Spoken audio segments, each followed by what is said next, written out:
ಹೊಸ ಅಲೆಯು ನಾಟಕಗಳು ಸಮಾಜದಲ್ಲಿರುವ ಮೌಢ್ಯ ತೊಲಗಿಸಲು ಮತ್ತು ಸಮಾನತೆಯ ಸಂದೇಶ ರವಾನಿಸುವ ಮೂಲಕ ಸಮಾಜ ಪರಿವರ್ತನೆ ನಿಟ್ಟಿನಲ್ಲಿ ಉತ್ತಮ ಕೆಲಸ ನಿರ್ವಹಿಸುತ್ತಿವೆ ಎಂದು ಅಧ್ಯಕ್ಷ ಹಸನ್ ಸಾಬ್ ದೋಟಿಹಾಳ್ ಹೇಳಿದರು. ಕುಷ್ಟಗಿ ಉನ್ನತಿ ಸಾಂಸ್ಕೃತಿಕ ರೀಕ್ರಿಯೇಷನ್ ಸಂಸ್ಥೆ ವತಿಯಿಂದ ಸಾಣೇಹಳ್ಳಿ ಶಿವಕುಮಾರ್ ಕಲಾ ಸಂಘದ ಆಶ್ರಯದಲ್ಲಿ ನಾಟಕೋತ್ಸವದ ಶಿವ ಸಂಚಾರ ಸಮಾರೋಪ ಸಮಾರಂಭ ಕಾರ್ಯಕ್ರಮ ಉದ್ಘಾಟಿಸಿ ಮಾತನಾಡಿ, ನಾಟಕವನ್ನು ವೀಕ್ಷಿಸುವ ಪ್ರೇಕ್ಷಕರು ನಂತರ ವಿಮರ್ಶಿಸಿ ಮಾಡಬೇಕು ಎಂದರು. ನೀವೇ ಹೇಳಿದ್ರಲ್ಲ ಗುರುಗಳೇ, ಕಲ್ಲಿನ ಮೂರ್ತಿ ಹಾಲು ಕುಡಿಯೋದಿಲ್ಲ, ಹುತ್ತು ಗಾಲ್ ಸುರಿದ್ರೆ ನಾಗಪ್ಪನು ಹಾಲು ಕುಡಿಯೋದಿಲ್ಲ ಅಂತ. ಅಯ್ಯೋ ಹುಚ್ಚು ಹುಡುಗರ, ಅದು ಹಾಗಲ್ಲ ಕಣ್ರಪ್ಪ. ಭಕ್ತಿಯೇ ಬೇರೆ, ಮೌಢ್ಯವೇ ಬೇರೆ. ಭಕ್ತಿಯೊಳಗೆ ಕರುಣೆ ಇರುತ್ತೆ, ಆನಂದವಿರುತ್ತೆ, ಅಚಲವಾದ ಶ್ರದ್ಧೆ ಇರುತ್ತೆ. ಹಾಗಾದರೆ ಗುರುಗಳೇ, ಮೌಢ್ಯದೊಳಗೆ ಏನಿರುತ್ತದೆ? ಮಗು, ಮೌಢ್ಯದೊಳಗೆ ಸ್ವಾರ್ಥವಿರುತ್ತೆ, ಭಯವಿರುತ್ತೆ. ಅಪನಂಬಿಕೆಯ ಕಾರಣಕ್ಕಾಗಿ ಮನುಷ್ಯ ಈ ಮೌಢ್ಯಗಳ ಅನಾಚಾರಗಳನ್ನು ಮಾಡುತ್ತಲೇ ಇರುತ್ತಾನೆ. ನೀನ್ ಹೇಳು ಮಗು, ನಿನ್ನ ಆಸೆ ಏನು? ಗುರುಗಳೇ ನಂಗೆ ಸಕ್ಕರೆ ಗೊಂಬೆ ತಿನ್ಬೇಕು. ಗುರುಗಳೇ ನನಗೆ ಕೊಬ್ಬರಿ ಬೆಲ್ಲ ತಿನ್ಬೇಕು ಅಂತ ಆಸೆ. ಮನಸ್ಸಿಗೂ ಒಂದು ಆಸೆ ಇರುತ್ತದೆ, ಅದು ಈ ರೀತಿಯ ಚಪ್ಪಲಗಳ ಆಸೆ ಅಲ್ಲ. ಮಗು, ನೀನ್ ಹೇಳಮ್ಮ, ನಿನ್ನ ಆಸೆ ಏನು? ಗುರುಗಳೇ, ನಮ್ಮಮ್ಮ ಪ್ರತಿದಿನ ಆ ಕಲ್ಲಿನಾಥನ್ಗೆ ನೊರೆ ಹಾಲು ಕುಡಿಸ್ಕೊಡ್ತಾಳೆ. ನಾನು ನನ್ನ ಕೈಯಾರೆ ಆ ಕಲ್ಲಿನಾಥನ್ಗೆ ನೊರೆ ಹಾಲು ಕುಡಿಸ್ಬೇಕಂತ ಆಸೆ ಇದೆ ಬಾರ್ದು ಮಗು, ಒಳ್ಳೆಯದು.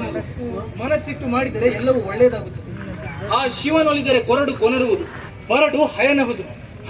ಮಕ್ಕಳೇ, ಇಂದಿನ ಪಾಠವನ್ನು ಮನನ ಮಾಡಿಕೊಂಡು ನಾಳೆಗೆ ಬರುವಾಗ ಆಶ್ರಮಕ್ಕೆ ಕಟ್ಟಬೇಕಾಗಿರುವ 2 ದುಗ್ಗಾಣಿ ಹಣವನ್ನು ತೆಗೆದುಕೊಂಡು ಬನ್ನಿ.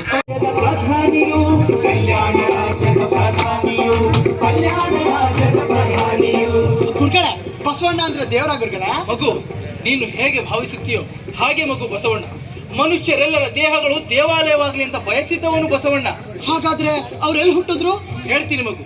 ಭಾಗ್ಯವಾಡಿಯಲ್ಲಿ ತಂದೆ ಮಾದರಸ, ತಾಯಿ ಮಾದಲಾಂಬಿಕೆಗೆ ಜನಿಸಿದ ಮಗನೇ ಬಸವಣ್ಣ. ಚಿಕ್ಕ ವಯಸ್ಸಿನಲ್ಲಿ ತನಗೆ ಜನಿವಾರ ದೀಕ್ಷೆ ನೀಡುತ್ತಿರುವಾಗ ತನ್ನ ಅಕ್ಕನಿಗೆ, ತನ್ನ ತಾಯಿಗೆ ಇಲ್ಲದ ಜನಿವಾರದ ಪಡಿವಾರ ತನಗೇಕೆ ಎಂದು ಚಿತ್ತೆಸೆದು ಕ್ರಾಂತಿಕಾರಿಯಾಗಿ ಕಲ್ಯಾಣ ನಾಡನ್ನು ಕಟ್ಟಿದವನು ಕಣಪ್ಪ ಬಸವಣ್ಣ. ಹಾಗಾಗಿ ಮಕ್ಕಳೇ, ಬಸವಣ್ಣ ಅಂದರೆ ಜನಗಳ ನೋವ ತಿಳಿದವನು, ಜನಗಳ ನಡುವೆ ಬದುಕಿದನು. ಜನಗಳ ನೋವ ತಿಳಿದವನು, ಜನಗಳ ನಡುವೆ ಬದುಕಿದನು. ಧೀರರ ದನಿಯಾಗಿ ಕಲ್ಯಾಣ ನಾಡ ಕಟ್ಟಿದನು ಬಸವಣ್ಣ. ಧೀರರ ದನಿಯಾಗಿ ಕಲ್ಯಾಣ ನಾಡ ಕಟ್ಟಿದನು ಬಸವಣ್ಣ. ಅಣ್ಣನಾಗಿ ಸಂತೈಸಿ ಎರೆದಡೆ ನೆನೆಯದು, ಮರೆದಡೆ ಬಾಡದು. ಹುರುಳಿಲ್ಲ ಲಿಂಗಾರ್ಚನೆ. ಕೂಡಲ ಸಂಗಮ ದೇವ ಜಂಗಮ ಕೆರೆದಡೆ ಸ್ಥಾವರ ನೆನೆಯಿತು ಎಂದು ಬಸವಣ್ಣನವರು ಹೇಳಿದ್ದಾರೆ.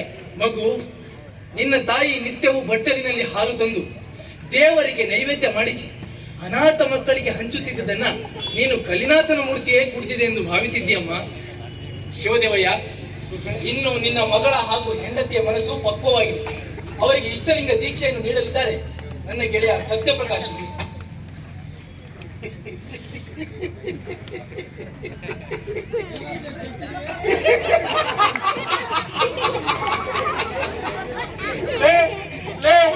ಈ ದೀಕ್ಷೆ ಎಲ್ಲ ನಮ್ಮಂತವ್ರಿಗೆಲ್ಲ ಕಡಲ್ಲ ನಡಲವನ ಹೆಸರುಗಳೇ. ಬರ್ರಿ ಚುಲಿ ಬರ್ರಿ, ನೀರ್ ಬಾಲ ಸೌಕರ